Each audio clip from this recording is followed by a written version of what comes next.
Adding a Mailchimp pop-up form to your WordPress site helps capture visitor information and grow your email list. Here's how to do it. Log into Mailchimp.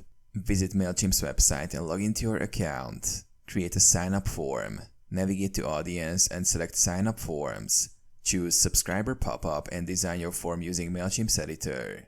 Customize the fields, design, and settings according to your preferences. Once done, click Generate Code to get the form's embed code.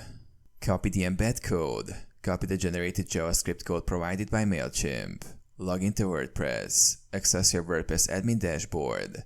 Add the embed code. Go to Appearance, Theme File Editor. Select the footer.php file to ensure the pop-up form loads on every page. Paste the Mailchimp embed code before the closing body tag. Save the changes. Verify pop-up functionality. Visit your WordPress site to ensure the pop-up form appears and functions correctly. Alternatively, you can use a plugin like Insert Headers and Footers. Install and activate the plugin from the WordPress plugin repository. Go to Settings, Insert Headers and Footers. Paste the Mailchimp embed code into the Scripts in Footer section. Save the changes.